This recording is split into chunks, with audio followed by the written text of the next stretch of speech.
Artificial intelligence promises to radically change the defense landscape and shape the future of the public sector. But despite being around for decades, AI's potential and impacts are relatively unknown. In this interview, we spoke with Digital Science President Stephen Leicht to learn more about how AI will change the game across multiple industries and domains. If you enjoyed this interview, please like, share, subscribe, and turn on notifications. And if you'd like to be interviewed, email summer@executivemosaic.com.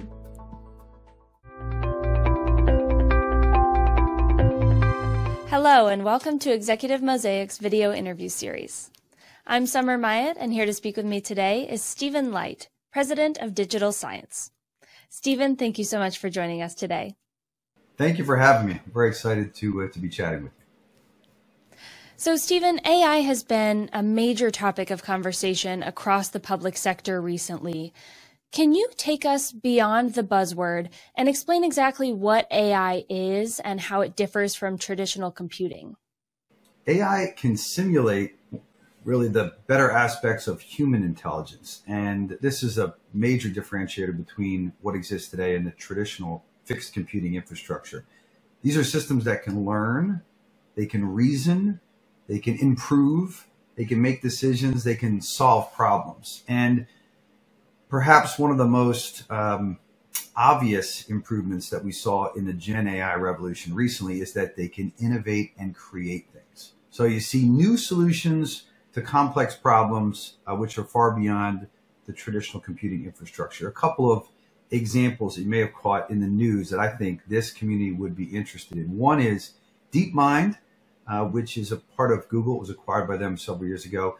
They announced last year that they had used AI to predict the structure of more than 2 million new materials. And then they followed on and said, of those 2 million new materials, something like 380 to 400,000 were predicted to be stable and could be put together in a lab.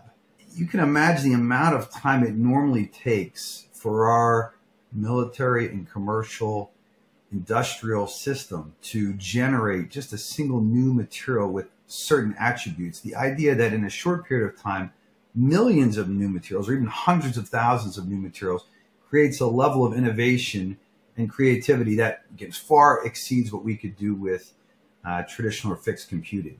When you combine these kind of innovative and creative capabilities that AI has, it both creates amazing opportunities for us and also some frightening future scenarios that we have to be wary of and protect against. Other things that really differentiate it from traditional computing. The systems learn and adapt, like they use algorithms to get better, and that includes adapting to new information. The systems are fundamentally, shouldn't say fundamentally, they can be more accurate with pattern recognition, natural language processing, analyzing very, very large sets of data and doing that at speed. And then increasingly, they also can work in areas that we know of historically as machine learning and now as deep learning, where we're looking at analyzing data in ways that are similar to the way that the brain functions, but without the need for explicit programming. So enormous opportunities for innovation and to do new things which may positively impact our future, but also some scary scenarios where you can imagine it has implications for how we need to be aware of and to protect ourselves from potentially bad actors. Stephen, you mentioned some of the dangers of AI, and we've certainly heard about other countries advancing their AI capabilities recently.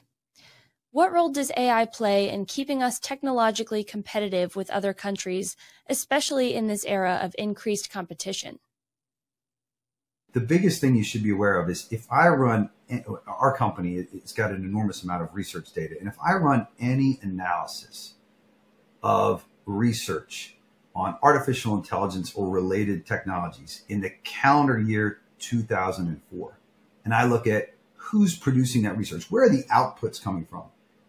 It almost doesn't matter. Any major category I pick, Summer, it's going to be the United States first, and then maybe one or two of the leading European countries, you know, Great Britain, UK, and Germany.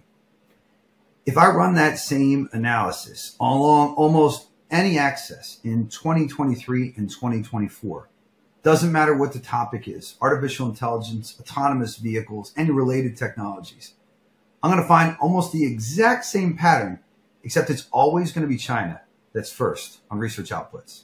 They are outputting at a rate that is significantly ahead of anybody else in the world. That is a backdrop. If I were a US-based decision maker, I would, it may not be true in all cases, but I would operate from an assumption that some of our strategic competitors, and China in particular, may be doing these things better, maybe investing more, maybe ahead of us. And I think whether or not they are, it's probably topic by topic, but as a starting point, I think it's an interesting way to think about it. Now back to your question about how do we stay competitive. We've got to accelerate our own innovation, technology, healthcare, energy, defense. We have to enhance our capabilities, intelligence analysis, some of these things that we talked about, which are specific to the technological and defense infrastructure, autonomous vehicles, cybersecurity. I think something that isn't talked about much, but is very important, is our general economic development. In other words, the strength of our economy as a country is a tide that lifts all boats. So if you said, where do we have advantages today? One is we're spending more money in real dollars. That doesn't necessarily mean we're getting more output, but we're spending more money from a country perspective. The second is we are in a spot where still a lot of the technological innovation happens here. And that is a big advantage. But it's not, again, if you looked at the trend lines, we're not as far ahead and we're not producing as much more as we have historically. So continuing those, I think, are areas where we have enormous opportunity. And then I think generally anything that we do which strengthens cybersecurity infrastructure, cybersecurity data awareness, those are all areas where I would be focused on if I were in the, thinking day to day about our defense and commercial leadership positions. I want to dig deeper into the defense conversation. How do you think AI will impact the future of warfare and defense strategies? And are there challenges around integrating AI in existing defense systems? I'll start with the challenges because I think it's a bit of a balance. I think the balance is we want to be faster. We want to be quick, right? This is an area where in 2 months or 3 months' time, the landscape is changing so dramatically that you have to put a really high emphasis on speed. At the same time, you're in an area where you have to put a really large emphasis on being responsible and ethical. We're talking about communities, where moving quickly is hard, right? It's hard to move quickly when you're part of the defense infrastructure. It's a big, giant machine that turns slowly. So I think those are the friction points or the challenges. How do we make sure we're moving fast, but at the same time trying to be responsible and ethical? That's really tough. I think one of the advantages we have, again, from a U.S. defense perspective, is that there are great opportunities for collaboration between our government organizations, our commercial organizations, and our universities, right, where a lot of this work goes on. So to the extent we can make those partnerships work, I think those are important. Other areas which I think are going to be super critical, anything related to autonomous systems, right? So AI-driven vehicles, AI-driven drones. Those are going to fundamentally change the way that we think about reconnaissance, surveillance, and combat operations. Decision-making speed. So where AI can fundamentally analyze enormous amounts of data very quickly and gives us much more situational awareness in real time. Cyber we talked about already. I think there are also, outside of the challenges I talked about in speed, I think there are really significant challenges with integration. Again, you can imagine the advantage of being the largest and most powerful military in the world, right, is that we have this enormous infrastructure that's in place, but also means we have a lot of legacy. We have a lot of things that have to change. So integrating these capabilities into our day-to-day operations in a way that is usable, I think, is a big, tall order. And this is where, again, I think collaboration between the defense community, the government community, and commercial partners who can move a little quicker sometimes, and university agents, which they can source some of that longer-term research and development and innovation to, is really required. But I would still start from the assumption every day. I think it's the advice I would give broadly is start from the assumption that we're a little bit behind and that we need to catch up. I think that's a good mindset to be in, because even if it isn't true in every instance, I think that's the way we should be thinking about things. I think what worries me sometimes is we're a bit confident, and we have good strategic competitors. I talked about China, but there are a number of really, really great powerhouse organizations, and you're still in a space where a small number of people can make a really, really big impact. And Stephen, as we wrap up our conversation, in a few words, can you tell us about digital science and the role you play in helping the U.S. government leverage AI to tackle some of these issues we've been talking about? So thank you for the question, Summer.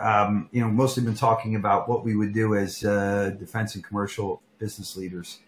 Digital science has tried to put together what I consider to be the three foundational components of a great AI system. So that if you're building any of these systems in any area, I think there are three things that you need generally. One is you have to have the data, right? You can't run artificial intelligence systems without the data. And to the extent that you have more refined information or better information, the systems can give you better answers and better intelligence. So we have the world's largest repository of research data outputs. So publications, grants, patents, clinical trials, and then the research data that appears in the news. What's interesting about that is some of it is very predictive and forward-looking. So if I take grants, for an example, I could look at the grants data and see what people are funding now that hasn't started yet. In other words, I may be able to see hundreds of millions of dollars of research that hasn't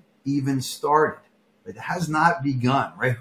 Where are the bets that the US is making versus Europe? Where are the bets that Europe is making versus Russia? Where are the bets that the US is making versus China? Pillar number one for me is data. You have to have the information to get the answers.